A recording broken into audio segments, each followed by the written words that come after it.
Misteri tentang pagar bambu sepanjang lebih dari 30 km yang membentang dari Desa Muncung hingga Desa Pakuaji di perairan Kabupaten Tangerang, Banten masih belum terpecahkan.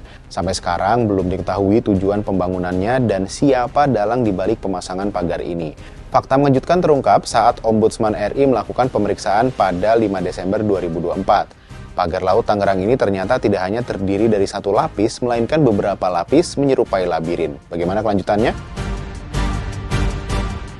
Kepala Perwakilan Ombudsman Banten, Fadli Afriyadi, pada Kamis 9 Januari 2025 menuturkan pagar laut terpasang berlapis-lapis, bahkan terdapat pintu per 400 meter sebagai akses. Hal ini tentu saja menghambat pergerakan kapal dan merugikan nelayan karena laut merupakan area terbuka.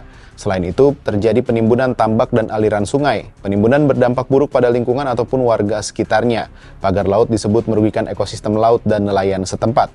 Nah, berdasarkan informasi awal saat investigasi Ombudsman pada 5 Desember lalu, pagar dipasang oleh warga sekitar. Pemasangan berlangsung sejak 6 bulan lalu dan setiap orang diupah Rp100.000.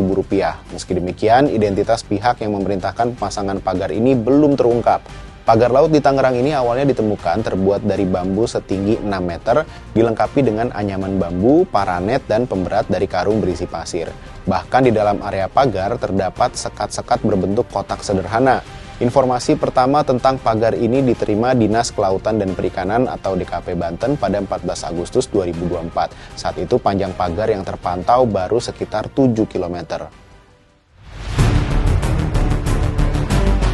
Investigasi lebih lanjut dilakukan pada September 2024 dengan melibatkan tim gabungan dari DKP dan Direktorat Jenderal Pengawasan Sumber Daya Kelautan dan Perikanan. Kepala DKP Banten Eli Susianti menegaskan bahwa kegiatan ini tidak mendapat rekomendasi atau izin dari desa maupun camat setempat. Hal senada juga disampaikan Menteri Kelautan dan Perikanan Sakti Wahyu Trenggono yang menegaskan bahwa pemanfaatan ruang laut wajib memiliki izin kesesuaian kegiatan pemanfaatan ruang laut.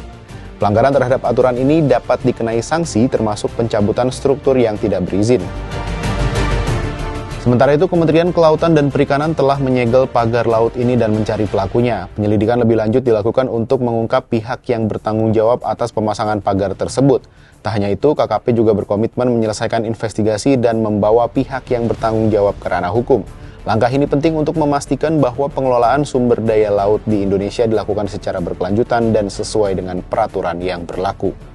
Nah, kasus ini menjadi pengingat akan pentingnya pengawasan dan penegakan hukum dalam pemanfaatan ruang laut. Selain itu, keberadaan pagar ini juga menunjukkan perlunya kesadaran lebih lanjut tentang dampak negatif yang ditimbulkan oleh aktivitas ilegal terhadap lingkungan dan masyarakat pesisir. Keberlanjutan ekosistem laut dan kesejahteraan nelayan harus menjadi prioritas utama dalam pengelolaan sumber daya laut di Indonesia. Sampai jumpa di Bahas Peristiwa berikutnya.